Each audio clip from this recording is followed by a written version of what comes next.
اعوذ باللہ من الشیطان الرجیم بسم اللہ الرحمن الرحیم رب اشرح لی صدری ویسر لی امری واحلل عقدۃ من لسانی یفقہوا قولی رب یسر ولا تعسر وتمم بالخیر آمین یا رب العالمین۔ کل ہم نے سورۃ القیامہ کے حوالے سے ایک جملہ گرامیٹیکلی انالائز کیا تھا جو کہ آپ کو اسکرین پہ نظر آ رہا ہے کہ سورۃ القیامۃ مکیۃ۔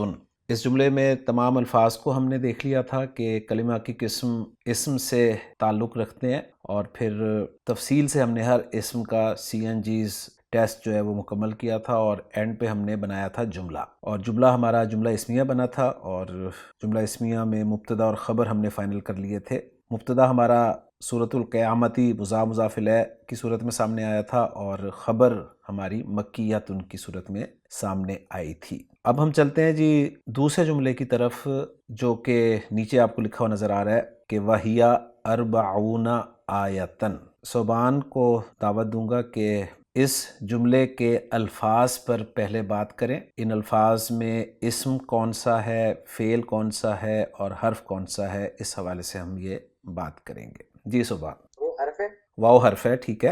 اور جو ہیا ہے یہ اسم ضمیر ہے، جی ہیا اسم ہے اور اسم ضمیر ہے، اور اربعون بھی اسم ہے، اربعون بھی اسم ہے، ٹھیک ہے۔ اور آیا بھی جو ہے وہ اسم ہے۔ جی، اور آیتن بھی اسم ہے۔ تو اب آپ سے سوالات ہوں گے کچھ جن کے جوابات آپ دیں گے۔ یہ واو جو ہے، مجھے بتا سکتے ہیں کہ یہ واو آپ نے کہا ہے حرف، تو یہ کون سا حرف ہم ڈکلیئر کریں گے؟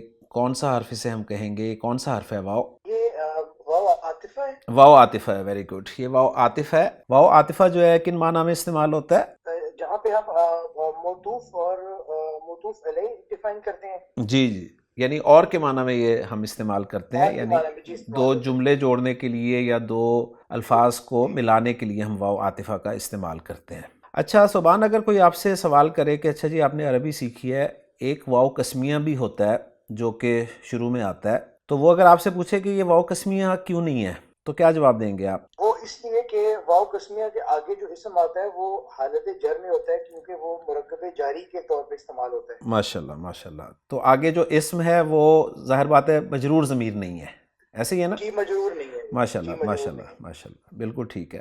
واو ہمارا حرف ہے، حرف عطف ہے، واو عاطفہ ہے، اور کے معنی یہ دے رہا ہے، اور اگلا جو اسم ہے وہ ہیا ہے، اور جیسا کہ آپ نے کہا کہ یہ ہیا ضمیر ہے، اسم ضمیر ہے۔ اب سبحان آپ سے یہ سوال ہوگا کہ یہ ضمیر کون سی ہے؟ یہ ضمیر مرفوع ہے، ضمیر منصوب ہے، یا ضمیر مجرور ہے؟ یہ حالت رفع کی ضمیر ہے۔ جی یہ مرفوع ضمیر ہے، بالکل صحیح ہے، یہ جی مرفوع ضمیر حالت ہے، رفع کی۔ ٹھیک ہے، مرفوع ضمیر ہے۔ یہ مرفوع ضمیر ہے تو کون سی ضمیر ہے؟ یہ غائب کی ہے، حاضر کی ہے، یا متکلم کی ہے؟ یہ غائب کی ہے۔ غائب کی ضمیر ہے۔ اب اگلا سوال آپ سے یہ ہے کہ غائب کی ضمیر میں یہ مذکر کی ضمیر ہے یا مؤنث کی ضمیر ہے؟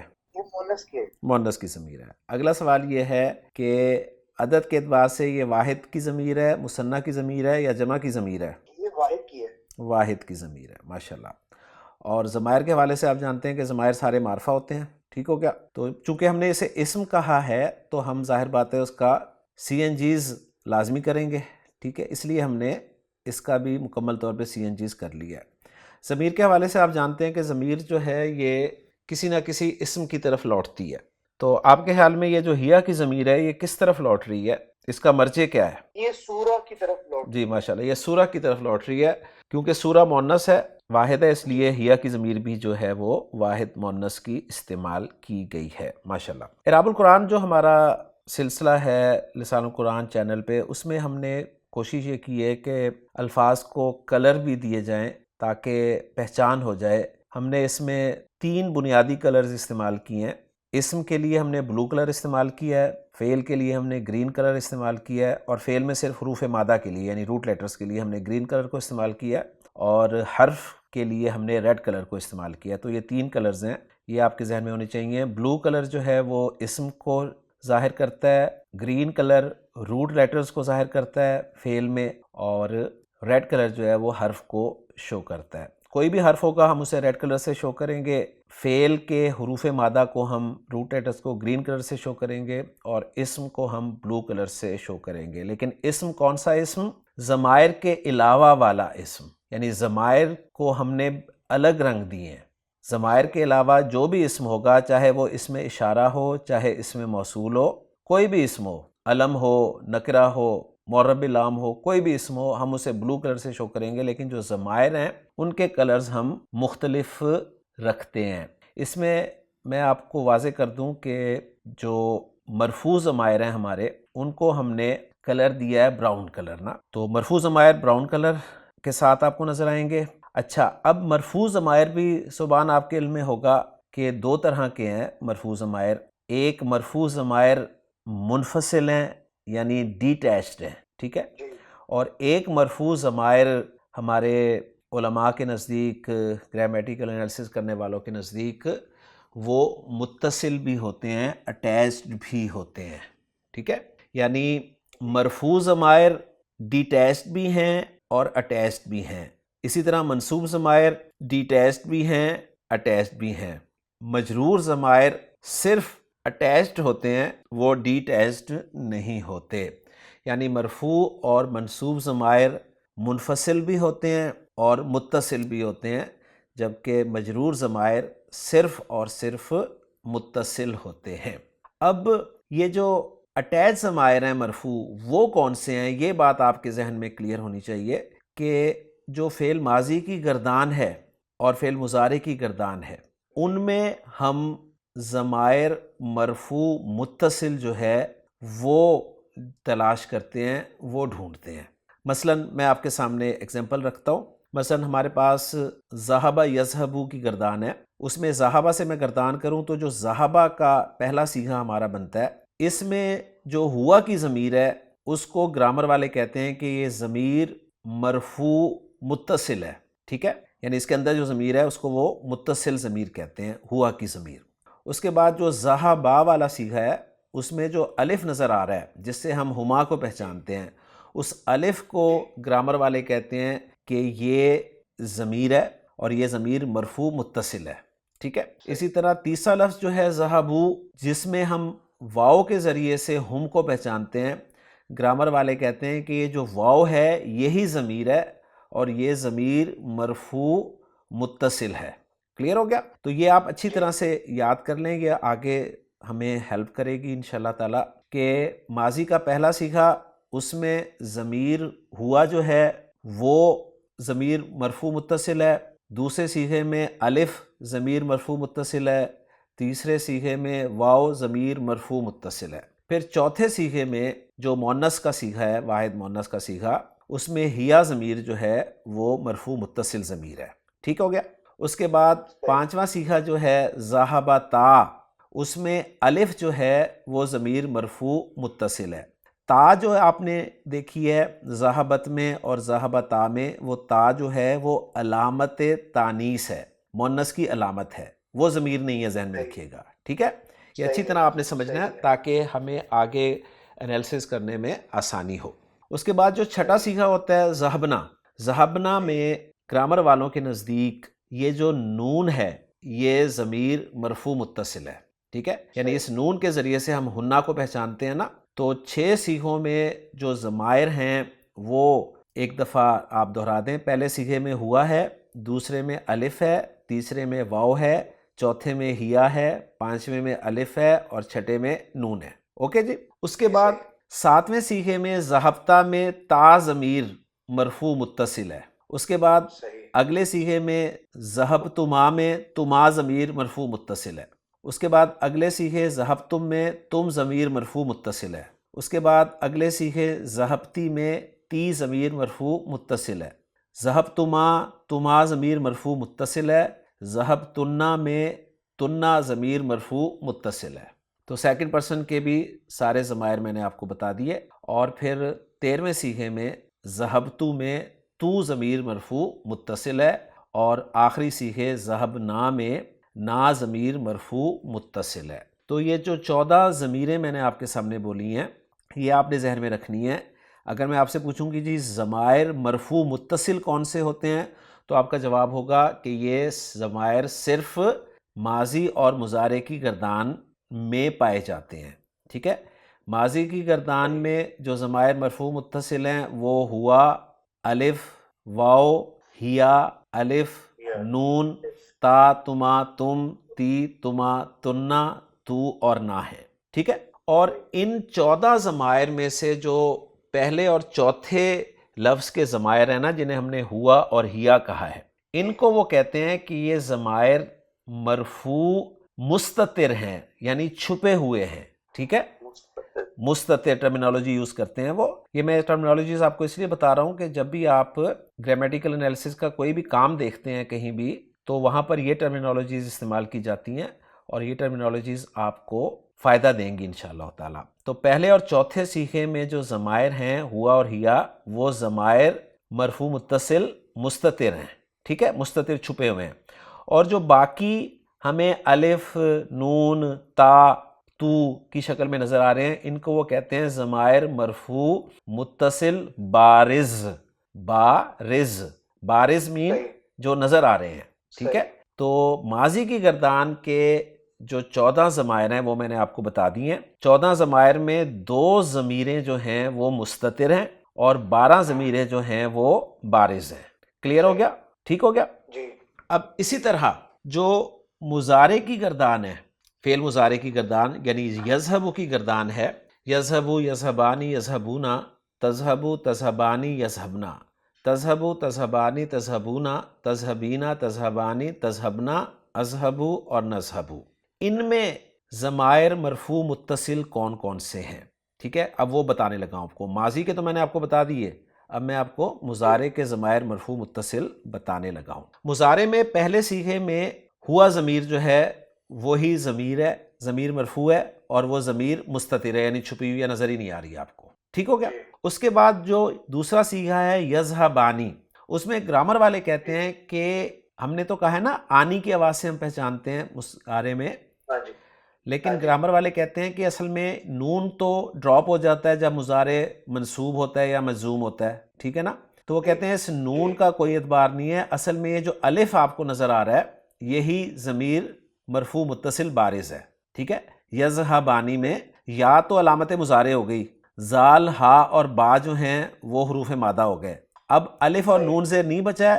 نون کو وہ کہتے ہیں یہ نون اعرابی نون ہے، یعنی یہ ڈراپ ہو جاتا ہے. کب ڈراپ ہوتا ہے؟ جب ہم مضارع کو منصوب یا مجزوم کرتے ہیں. تو باقی بچا الف، تو اس الف کو وہ کہتے ہیں کہ یہ ضمیر مرفوع متصل بارز ہے. اوکے ہو گیا؟ تیسرا صیغہ جو ہے یذہبونا، اس میں یا علامت مضارع ہے، زال، ہا، با حروف مادہ ہیں، نون اعرابی ہے جو کہ ڈراپ ہو جاتا ہے منصوب اور مجزوم ہونے کی صورت میں. باقی بچا واو، اس واو کو وہ کہتے ہیں یہ ضمیر مرفوع متصل بارز ہے.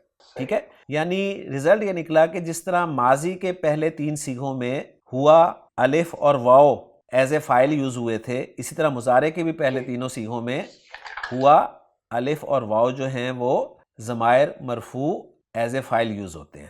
اوکے ہو گیا؟ اس کے بعد اب مؤنث کے جو 3 صیغے ہیں یعنی تذہب، تذہبانی اور یذہبنا، ان میں ضمائر کون سے ہیں جو مرفوع متصل ہیں؟ ٹھیک ہے، تو تذہب میں اسی طرح ہیا جس طرح ماضی میں تھا ہیا، تذہبانی میں اسی طرح الف ضمیر، اور یذہبنا میں اسی طرح نون ضمیر. ٹھیک ہو گیا؟ یا علامت مضارع ہے، زال، ہا اور با حروف مادہ ہیں، اور جو نون نظر آ رہا ہے آپ کو یہ نون جو ہے یہ ضمیر ہے. ٹھیک ہے، اب آ جائے سیکنڈ پرسن کی طرف. سیکنڈ پرسن میں ہمارے پاس جو صیغے ہیں مضارع کے وہ ہیں تذہب، تذہبانی، تذہبونا، تذہبینا، تذہبانی، تذہبنا. اب ان 6 صیغوں میں جو فاعلی ضمائر ہیں، ضمائر مرفوع متصل، وہ کون کون سے ہیں؟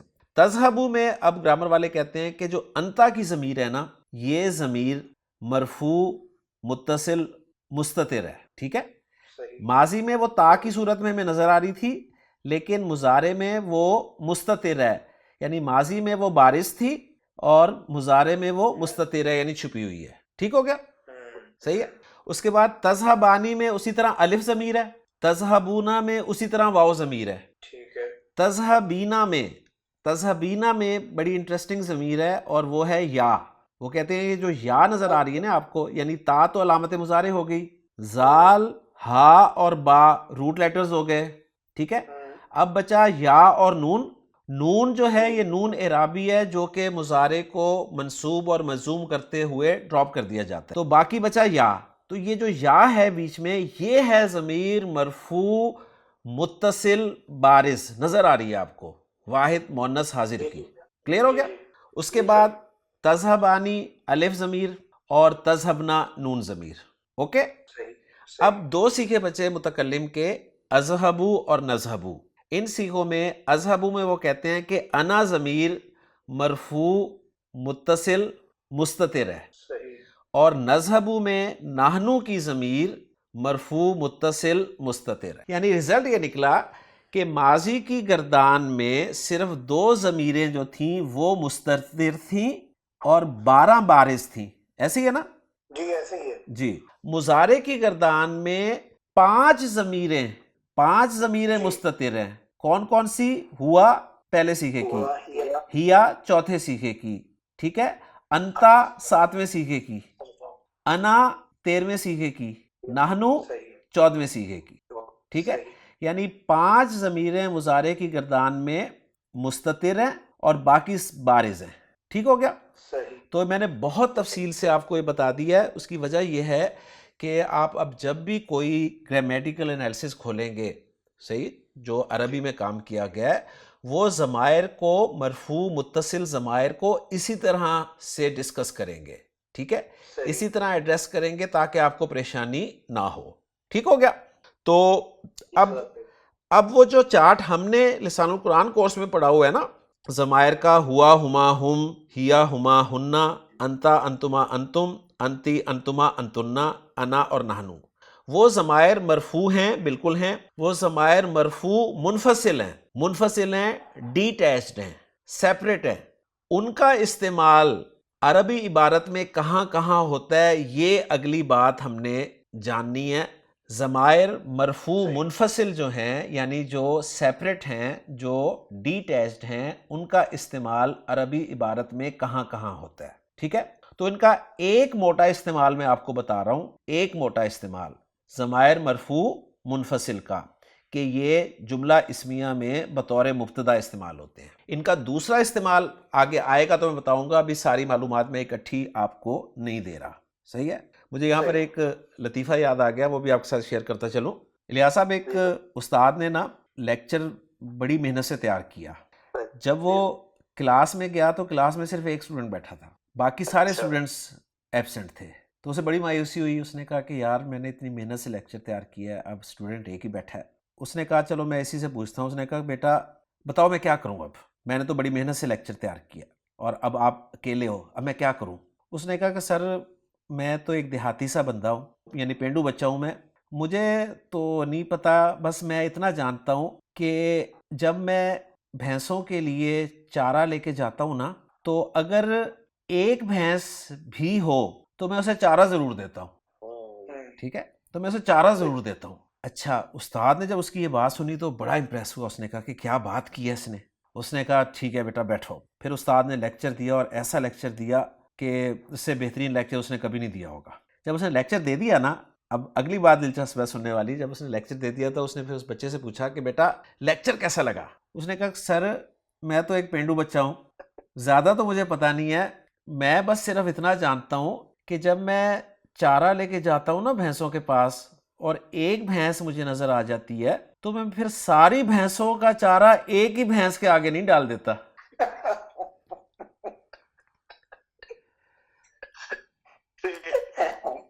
تو میں نے کہا کہیں ایسا ہی نہ ہو جائے کہ سارا چارہ اکٹھا ہی نہ آ جائے ہے، تو ذرا تھوڑا سا چارہ روک لیتا ہوں. آپ کے پاس 2 پیسے ہیں سر.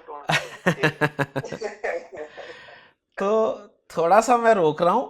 یعنی جو ضمائر مرفوع منفصل ہیں ان کے استعمال کی میں نے ایک جگہ آپ کو بتائی ہے، مزید جگہیں انشاءاللہ تعالیٰ میں آگے بتاؤں گا. اوکے ہو گیا جی؟ چلے ماشاءاللہ جی، چلے الحمدللہ. تو ضمائر مرفوع 2 طرح کے ہیں، ضمائر مرفوع منفصل، ضمائر مرفوع متصل. اگر آپ سے پوچھا جائے کہ ضمائر مرفوع منفصل کون سے ہیں تو آپ وہی چارٹ سنا دیں گے جو آپ نے لسان القرآن کورس میں الحمدللہ یاد کیا ہے.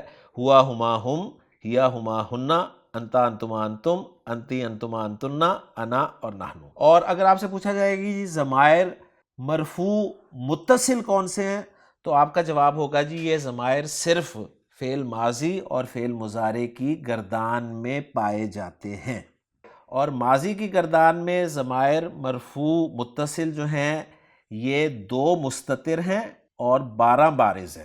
مستتر کون کون سے ہیں؟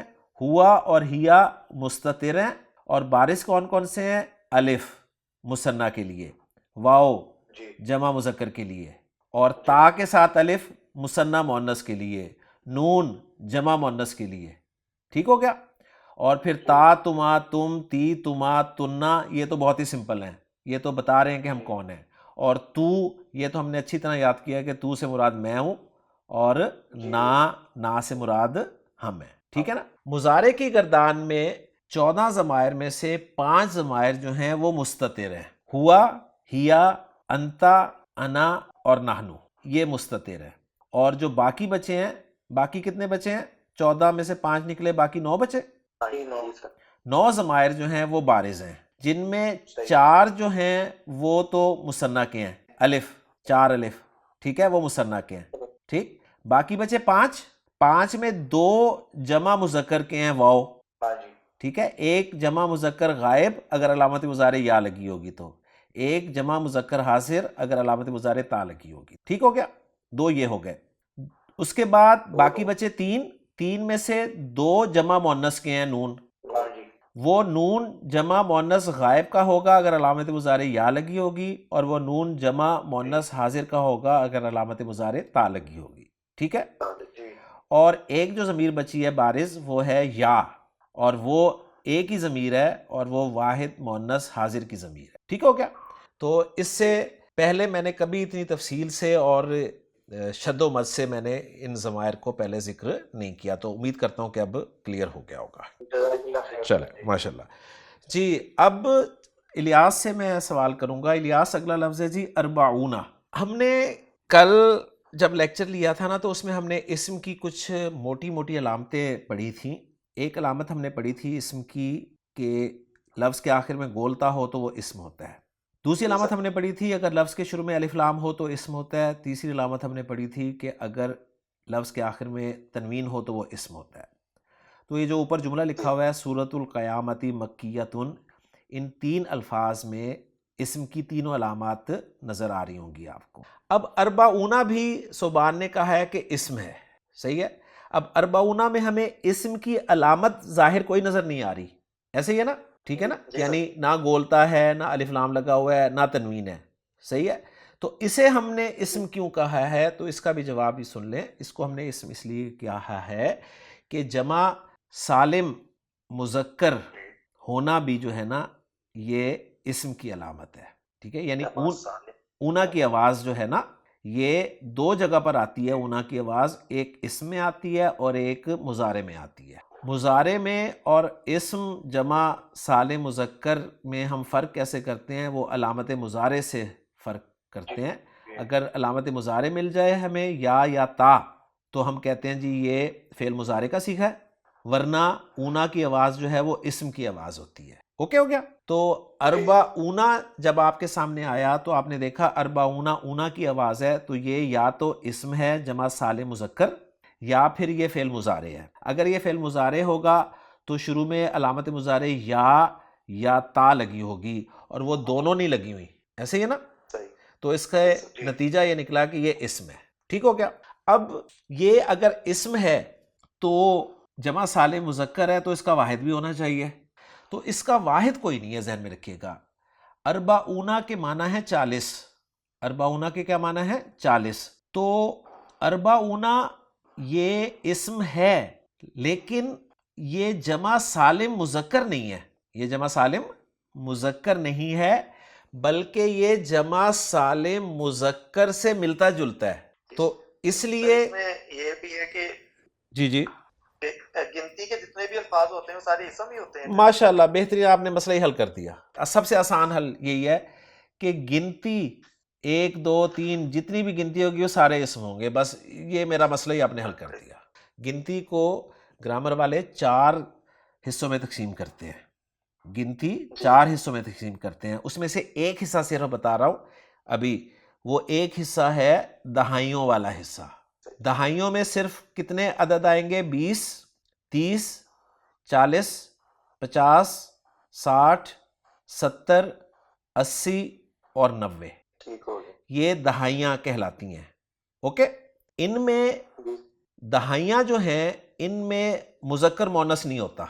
اب میں آپ کے سامنے ذرا وہ دہائیاں رکھ دوں. پہلے 20 کے لیے عربی زبان میں جو لفظ استعمال ہوتا ہے نا، عشرونا اور عشرینا، جس طرح جمع سالم مذکر کا اعراب آتا ہے نا اونا اینا کے ساتھ، اسی طرح دہائیوں کا بھی اعراب آتا ہے. عشرونا عشرینا یہ 20 کے لیے ہوں گے.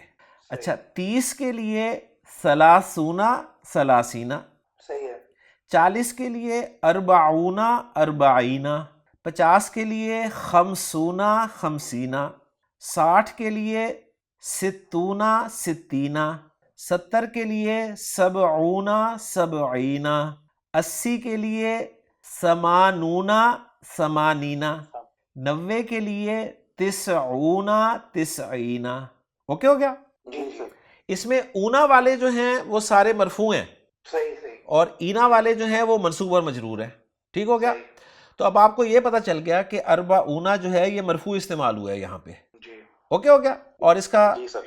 مطلب ہے 40. صحیح ہے. اب الیاس اگلا لفظ ہے آیتن. اس اسم کا آپ نے سی این جیز ذرا ذکر کرنا ہے. شابش. کیپیسٹی وائز کیا ہے، یہ نمبر وائز کیا ہے، جینڈر وائز کیا ہے، اور سٹیٹس وائز کیا ہے؟ ایک تو یہ نکرہ ہے جی کیپیسٹی وائز یہ نکرہ ہے. ٹھیک ہے. نمبر وائز واحد ہے. نمبر وائز واحد ہے یہ، اور جینڈر وائز جینڈر وائز یہ مونس ہے. مونس ہے کی وجہ سے. ماشاءاللہ. اور اعراب وائز اعراب وائز یہ منصوب ہے. منصوب ہے. ماشاءاللہ ایکسیلنٹ. جی چلے الحمدللہ یہ ہو گیا. ہم نے تمام جو اسماء تھے ہیا اربعونا آیتن ان کو اچھی طرح سے انالائز کر لیا. اب ہم ان کو جوڑ کر ہم جملہ بنائیں گے، اور الیاس ہی جملہ بنائیں گے. ہیا جملے میں کیا بن رہا ہے الیاس؟ سر ہیا اس میں مبتدا بن رہا ہے. ٹھیک ہے، کیونکہ مرفوع ضمیر ہے، مرفوع منفصل ضمیر ہے، اور میں نے آپ کو بتایا کہ مرفوع منفصل ضمیر جو ہے وہ اکثر مبتدا کے طور پر استعمال ہوتی ہے، تو یہ مبتدا ہو گئی. اربعونا کیا بن رہا ہے؟ اربعونا بھی مرفوع ہے. اربعونا مرفوع ہے. مرفوع ہے. اور یہ اس کو سر نکرہ کہیں گے. نکرہ ہی ہے. نکرہ کیوں؟ بالکل نکرہ ہے، کیونکہ معرفہ کی جو 7 قسمیں پڑھی ہیں اس کے حوالے سے تو اس پہ اپلائی نہیں ہو رہی نا کوئی بھی قسم. ہاں جی ہاں جی بالکل. تو نکرہ ہے. نکرہ مرفوع کیا ہوتا ہے؟ خبر ہوتی ہے.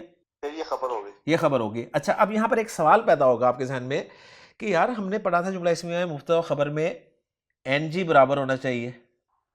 ٹھیک ہے نا. ایک بات تو سمجھ میں آ گئی تھی، ہیا جو تھی وہ مونس ہے، تو چلیں اربعونا آپ کو پتہ چل گیا کہ مذکر مونس دونوں کے لیے استعمال ہوتا ہے، تو آپ نے کہا چلیں جی یہ مونس کے لیے ہے. صحیح ہے.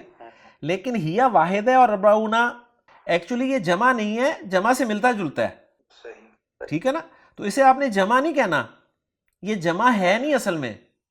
یہ لفظ جو ہے جمع سے ملتا جلتا ہے بس. یعنی دہائیوں میں اعراب جو ہے وہ بالکل جمع سالم مذکر کی طرح استعمال ہوتا ہے. بس یہ بات آپ نے ذہن میں رکھنی ہے، تو اس لیے پھر کوئی پریشانی آپ کو نہیں ہوگی. ٹھیک ہو گیا؟ ٹھیک ہو گیا. تو ہیا مبتدا اربعونا خبر. مبتدا اپنی خبر سے مل کر جملہ اسمیہ بن گیا. اب یہ جو رہ گیا ہے آیتن، اس کے نصب کو ہم نے جسٹیفائی کرنا ہے کہ یہ منصوب کیوں ہے. اس کے لیے آپ کو منصوبات جو پڑھائے گئے تھے لسان القرآن کورس میں، ایک ایک منصوب آپ نے جسٹیفائی کرنا ہے یہاں پر کہ یہ منصوب کی کس کیٹیگری سے تعلق رکھ رہا ہے. میں گنواتا ہوں. پہلا منصوب ہم نے پڑھا تھا انا کا اسم. تو کیا انا کا اسم ہے؟ نہیں صحیح نہیں. دوسرا منصوب ہم نے پڑھا تھا ما حجازیہ کی خبر. جی نہیں سر وہ بھی نہیں ہے ادھر. تیسرا منصوب ہم نے پڑھا تھا لائے نفی جنس کا اسم. جی سر وہ بھی نہیں ہوگا. چوتھا منصوب ہم نے پڑھا تھا منادا مضاف. جی وہ بھی نہیں ہے. پانچواں منصوب ہم نے پڑھا تھا مفعول، مفعول بہی. یہ مفعول بہی بھی نہیں ہے. مفعول بہی بھی نہیں ہے. پھر ہم نے مزید ہم نے 3 مفعول پڑھے تھے. مفعول مطلق ہے؟ نہیں. مفعول لہو ہے؟ مفعول لہو بھی نہیں. مفعول لہو بھی نہیں ہے. مفعول فی ہے؟ مفعول فی بھی نہیں ہے. نہیں ہے. Very good. یعنی مفعول کی جو اقسام تھیں اس میں بھی یہ فٹ نہیں بیٹھا. ٹھیک ہے. اب ہمارے پاس بچے ہیں 3 منصوبات. یہ مستثنی باللہ ہے؟ نہیں سر وہ بالکل نہیں ہے. کیا یہ حال ہے؟ حال بھی نہیں. حال بھی نہیں ہے. تو جو بچا ہے یہ وہی ہے بس یہ تمیز تمیز. ماشاء اللہ. ٹھیک ہے.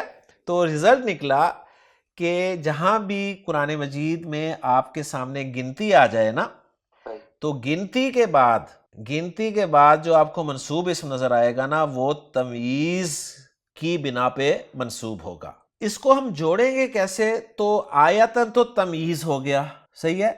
تو اس کو جوڑیں گے کیسے؟ تو جس کی یہ تمیز ہے نا اس کو گرامیٹیکلی کہا جاتا ہے ممیز. ٹھیک ہے. اربعون کا اربعون ہو گیا نا اس میں. اربعون پھر ممیز ہو گیا، آیتن تمیز ہو گیا، ممیز اور تمیز مل کر خبر ہو گئے، اور مبتدا اپنی خبر کے ساتھ مل کر جملہ اسمیہ بن گیا. یعنی صحیح طریقے سے ہم نے انالیسس کرنا ہے. ماشاءاللہ. ٹھیک ہے. یعنی یہاں پر بھی مجھے ایک لطیفہ یاد آ گیا. ایک شخص بیمار تھا تو اس نے بڑے ٹیسٹ کرائے، کوئی اسی بیماری نہ پتہ چلی. تو بیوی اس کی بیچاری سادی سی تھی، گاؤں کی عورت تھی، تو پریشان بیٹھا تھا. تو بیوی نے کہا آپ نے سارے ٹیسٹ کروا لیے، اب پوسٹ مارٹم بھی کروا لیں. ٹھیک ہے. یعنی مجھے یاد آیا کہ ہم پورا پوسٹ مارٹم کر رہے ہیں. ٹھیک ہے نا، صحیح ہے نا. یعنی پورے جملے کا جو ہے نا وہ پوسٹ مارٹم کر رہے ہیں. تو اس طرح سے ہمارا یہ جملہ اسمیہ مکمل ہو گیا کہ ہیا اربعون آیتن. ہیا ہمارا مبتدا ہو گیا، اربعون آیتن ممیز اور تمیز مل کے خبر بن گئے. اور جملہ اسمیہ کا ترجمہ کرنے کا طریقہ کیا ہوتا ہے؟ مبتدا کو پہلے ٹرانسلیٹ کیا جاتا ہے، خبر کو بعد میں ٹرانسلیٹ کیا جاتا ہے، اور پھر ہے وغیرہ لگایا جاتا ہے. تو لفظی ترجمہ اس کا بنے گا سورۃ القیامت مکیۃ وہیہ، اور وہ اربعون، اور وہ 40 ہے بالحاظ آیات کے. صحیح. اور آسانی کے لیے ہم اس کا ترجمہ اس طرح کر دیتے ہیں، اور اس کی 40 آیات ہیں. ٹھیک ہو گیا نا. تو آج کے لیے اتنا ہی کافی ہے. اجازت چاہوں گا جی. اب انشاءاللہ تعالی اگلے لیکچر میں ملاقات ہوگی آپ سے انشاءاللہ تعالی اگلے جملے کے ساتھ.